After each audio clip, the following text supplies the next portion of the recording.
Lyle Presse, you're in a library somewhere.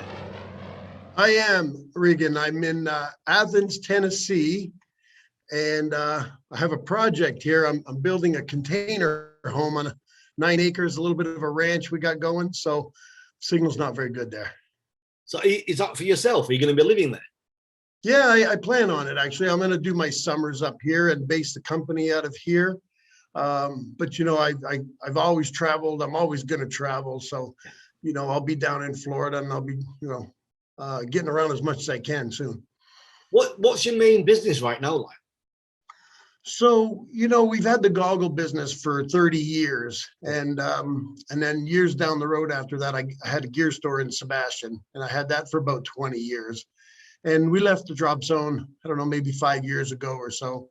But I've stayed in the gear business, and I started to specialize in stocking vector rigs and now javelin rigs as well. So timing on that's worked out pretty good. There's a big demand right now, and I had quite a few rigs ordered. So pretty busy just selling rigs right now, talking to people, making sure they're getting the right equipment, and making sure it fits when they try it on. I want to hear all about the goggles in a little bit, not just now, because actually you're from here, from Montreal, where I am right now.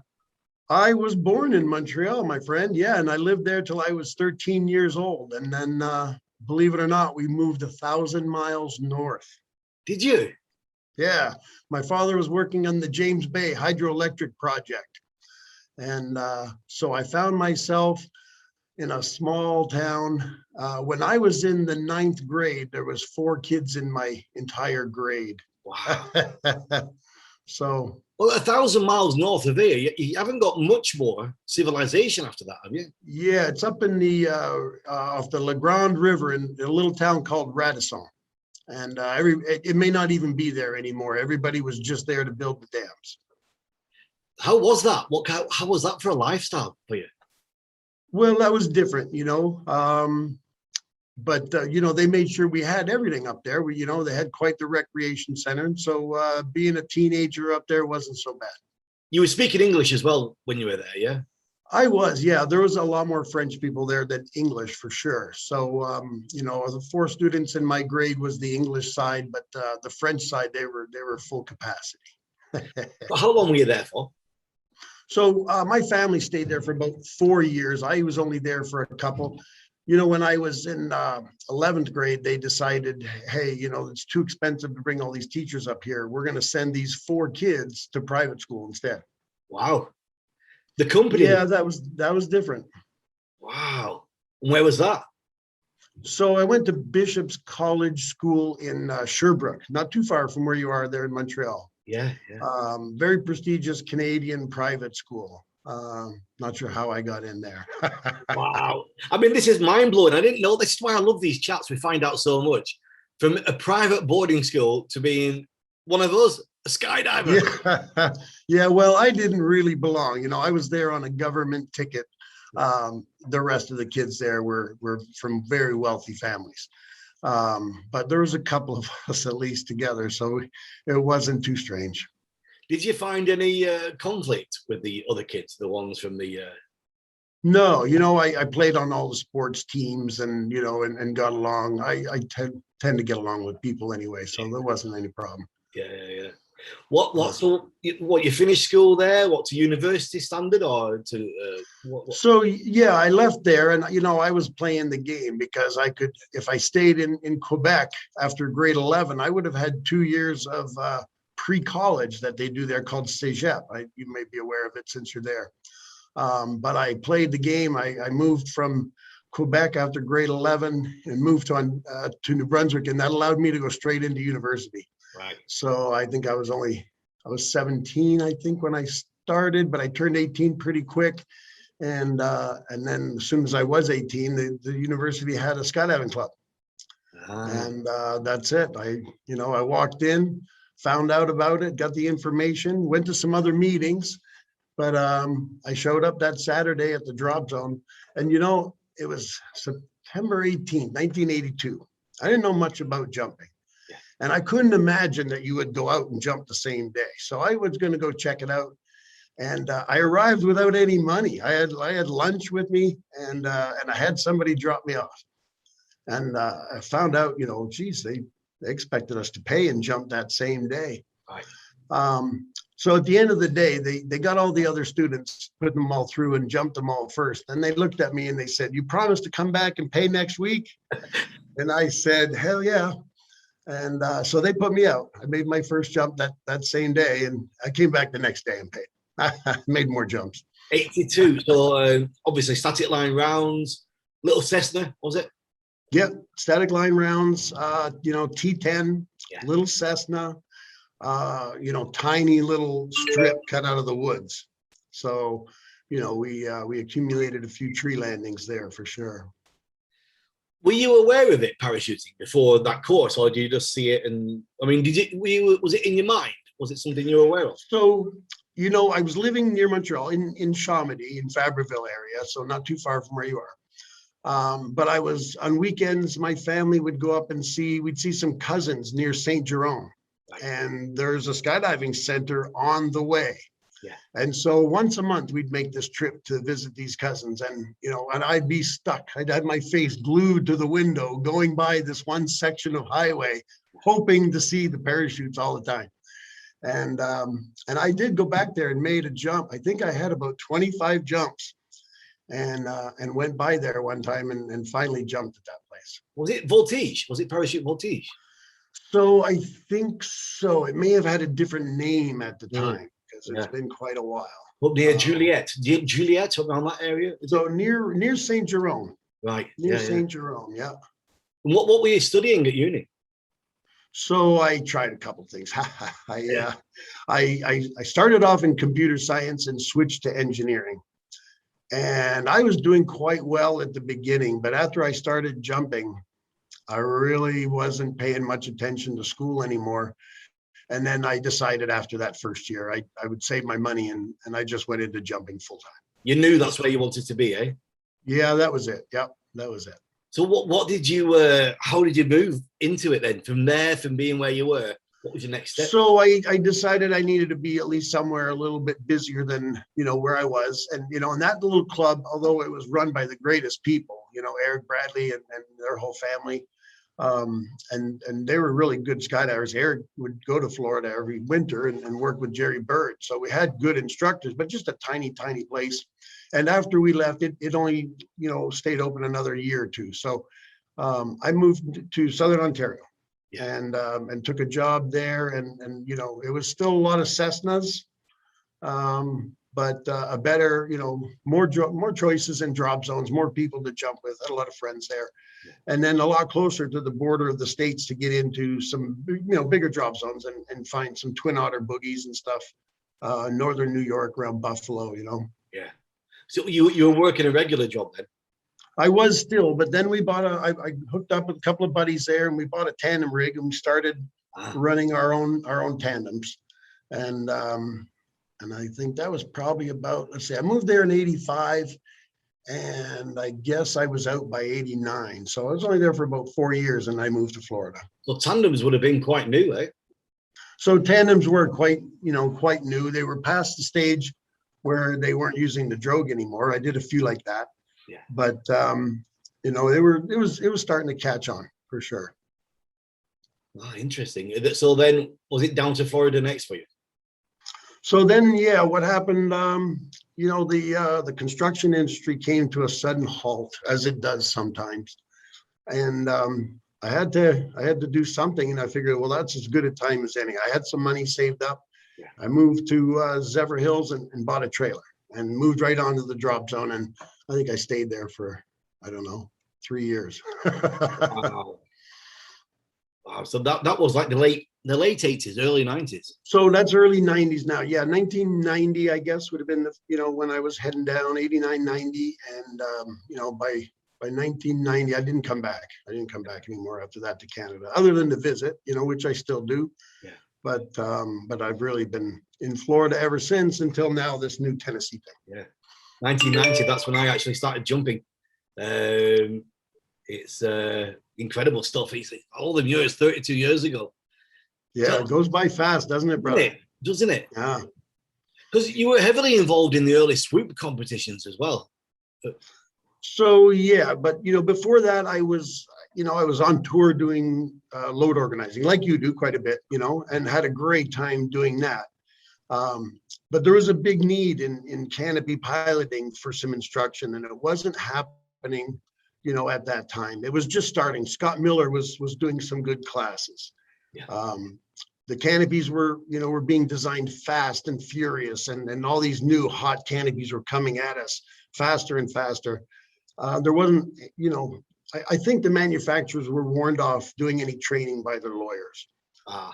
Because they've never jumped into the training game at all. Yeah. But people were dying. We were losing 20, 25 guys every summer. And I thought we could fix that. So I'm not really competitive by nature, but I understand how the game works. And, if you have competition, then people start taking it seriously, and then you'll have coaches, and, the whole thing's going to work. Yeah. So that was the motivation to get into the swooping events. Yeah. And that's the early 90s again. That's getting up to like 95 or late, just after that. Yeah, so 1995 would be really early years of canopy pilot instruction. 1999, 2000, I guess we did the event in Daytona, the Daytona 5000. Yeah. And that, I think from that point on, things changed. Skydive University was into teaching canopy control. USPA still didn't have anything in the license requirements for anything like that. And so it was important to get this thing started. Yeah. With the USPA, that started a lot later, really, didn't it? When they kind of went into the licensing side of it. Yeah, and I think rightly so. I think the job of the organization isn't to be on the leading edge, because if they make a mistake, that name goes down with them. So right. I think they do the right thing. They let some people within the sport start to push things a little bit, see where they can take it. And then if it's working and if it makes sense, then they bring it on board. Yeah. We've got to talk about the goggles, Lyle, the famous goggles. Have you, I think we had a conversation once over a beer, and you told me a rough idea of how many you'd made. You had an idea of. So, yeah, well, I guess we're getting close to about 500,000 made over all these years. It's our 30th anniversary. Congratulations. Yeah, thank you. And as a tandem goggle and student goggle, mostly, they get used a lot. So, if you're asking me how many jumps have been made, maybe on flex fishing goggles, we're high in the millions, because some of them will get used 1,000 times. Lots of them will. Where did the idea come from? Because we had the jockey ones, didn't we, before that? I remember. Yeah, well, that's actually where the idea came from, because the jockey ones, they break easily, and I'm not the kind of guy that takes good care of his stuff, So I would roll up to the drop zone, find my broken goggles at the bottom of my gear bag, and bitch about it. Yeah. And I was doing tandems at the ranch. I think it was 1990, and I met a guy named, we called him Pez. So his name was Pez D. Spencer. Well, that was his porn name. And so apparently he was, and I think I researched him once. I think he was in the porn industry from 81 to 82. Right. It was a short duration, but he went by that name, and he showed me this plastic, and he was making, cutting out some goggles for himself as well. And he was doing that on his own to begin with. He was, yeah. So he said, "Here, look, this is what I'm doing." I said, "Well, that's great." Then his pair didn't fit me real well. But I took that plastic and I made some that fit me. Yeah. And, and I had no idea of going into business. This was just a solution to my problem. Yeah. These flexible goggles that won't break. And, that was great. And as I played with them, I came up with a friction lock retention system so I could package them flat, and they would be really quick and easy for an instructor to adjust. Yeah. So, I went back to Z Hills in the winter, and people kept asking me to make them, and I was doing it with a pair of scissors, and that didn't make much sense after a while. So, we had a die made, and we just looked into taking, just maybe making a few, but it just kept growing, and, and it was great because I was an instructor by then. Salaries weren't great, or you get 3 weeks of rain or something that, that makes it hurt. And the goggles were great for filling in that gap. That allowed me to get married and have kids and, buy a house and live kind of a normal life. Incredible. All from that one thing. Isn't it amazing? Yeah. Thanks, Pez. Yeah. It's a very special plastic. It's very malleable. So it's the plastic that they would use, on the window of a convertible. Right. Or boat covers and things like that. But we have a double, version of it. It's extra thick, but it's that same stuff. And is it are you still manufacturing now? Are they still being produced? Yeah. As a matter of fact, when you reached out to me yesterday, I was sitting down with a cup of coffee and I had a pair of goggles in my hand because one order, I don't know exactly what happened, but they needed us to get something out real quick. So I sat down and did them myself. But mostly they're made in Florida. Yeah. You've got like a little production line going on or something? Or? Yeah, it's the garage of my house, but it works, and a lot of the work can be done. We piece it out to some people, and my girlfriend does quite a bit, and she can do a lot of it sitting in front of the television, and she'll take stuff home and do it there. Tell me a little story about the Lord organizing days. You must have had some good times then. Oh, wow. I loved it. And you know how awesome it is. You get to share that experience with everybody and you meet so many people and, the days are just awesome. You finish every day laughing and giggling and having a beer with people. And, and it took me all over.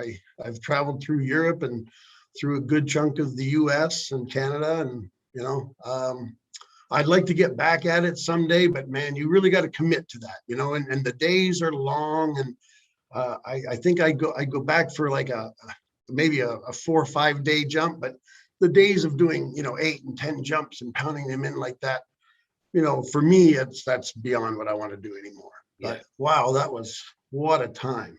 Yeah. And you were based at Zephyr Hills for quite a while. Oh, was it? So I was in Zephyr Hills for quite a while. Worked with Jerry Bird. Jerry Bird was my mentor for that, and traveled with him for a couple of summers.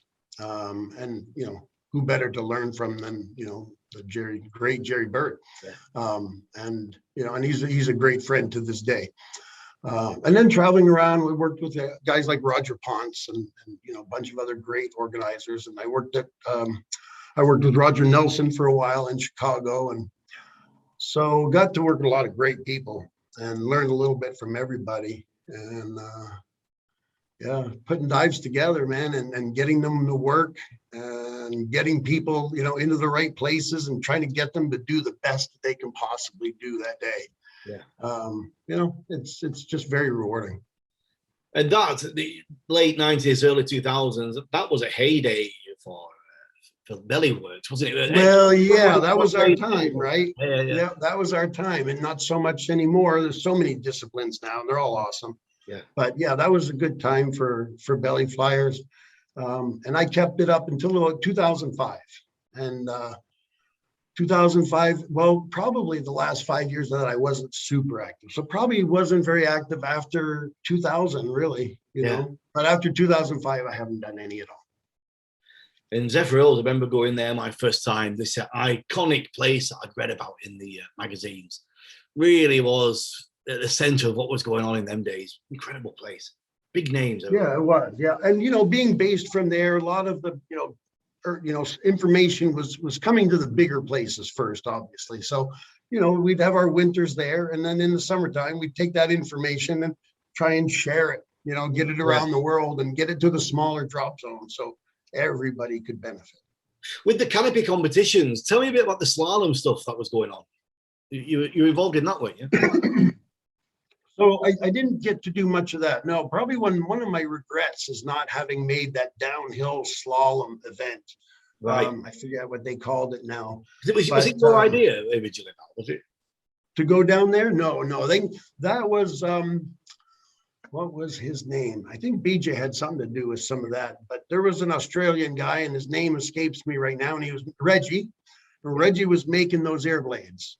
And, this was good advertising for his airblade company. And so he was working on competitions based around those airblades. And that downhill one was, was a spectacular, but it was never repeated. I was going to go to the next one, and it never happened. Right. So the one that the Daytona one, tell me a bit about that, how that came about. I'm sorry, what was that? The one that, was it Daytona?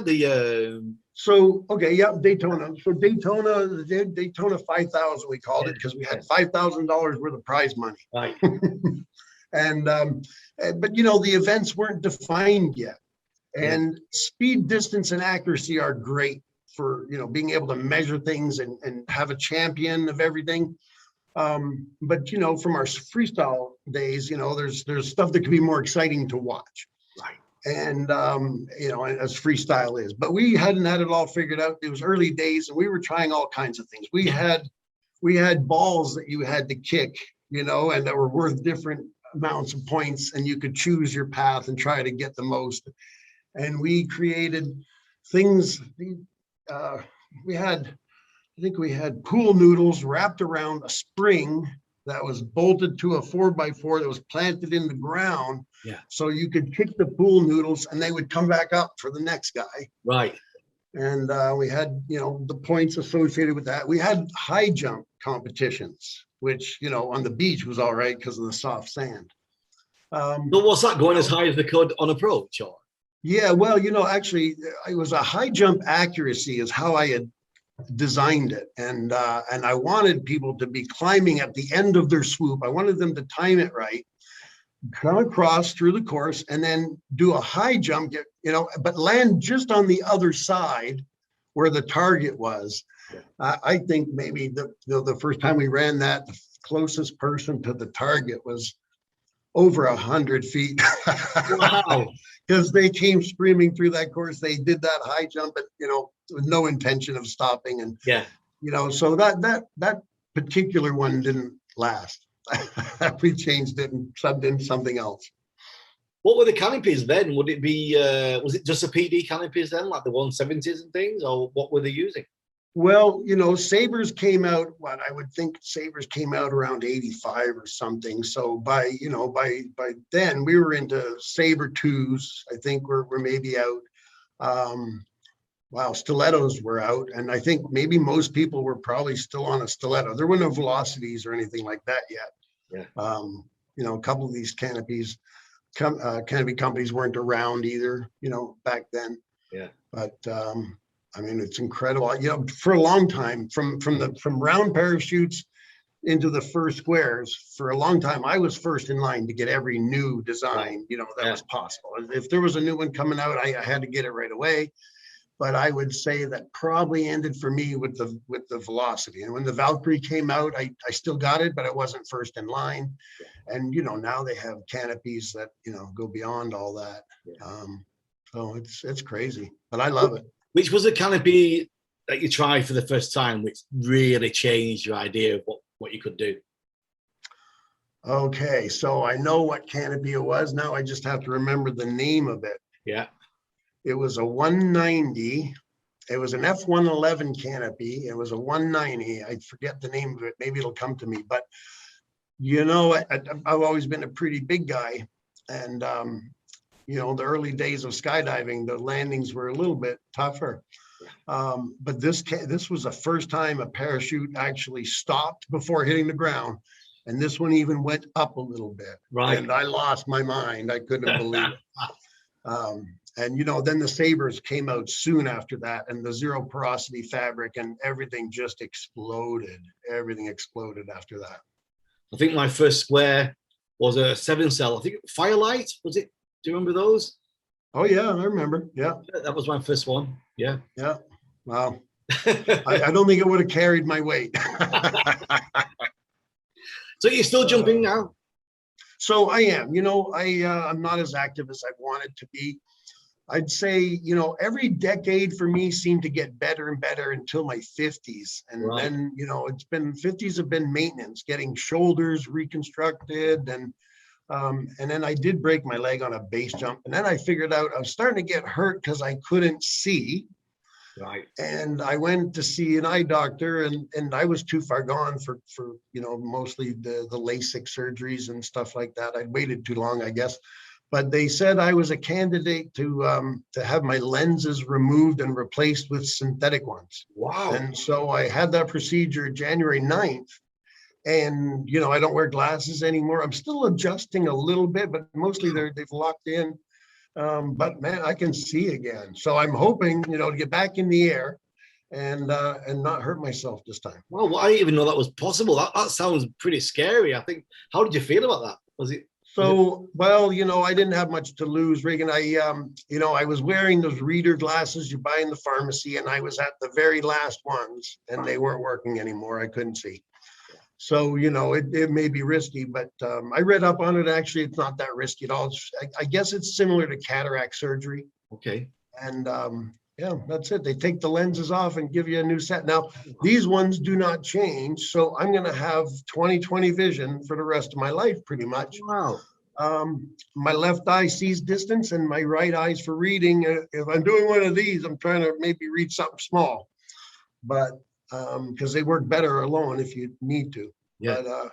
But I can see again. So back in the game. Oh, that's mind blowing. So what have you got planned then for this the rest of this summer? What's going on for you? Well, this Tennessee project's pretty big. We're building a shipping container home here. Yeah. All right. So, and I've never done that before. I was doing construction, 30 years ago before I left Canada, but I'll have to see what I remember. But I'll be here, quite a bit working on that project. Yeah, I got to get to Florida. I'll be jumping in Florida next month. Unfortunately, it's for an ash dive. I'm going to go and pay my last respects to a buddy, and we're going to spread his ashes in Closter. Good. Well, that's a great way to finish it, Lyle. It's been fantastic to see you and catch up. It's been a couple of years. Yeah, Regan, and I hope we see each other again soon at a swoop competition. I feel bad for those guys. They had so much going, so much momentum and everything else. Yeah. And then, for the virus to shut down all their work, and it's obviously so crowd oriented. It's got to have been tough on those guys, but they're troopers. They're still at it. And, I think they'll get us together again soon, buddy. Well, we hope so. Fingers crossed, my friend. Yeah, listen, for sure. You take care. Lots of love to the family. And thanks for joining. Right. Take care, Lyle. Thanks. Say hello to Lise. I will.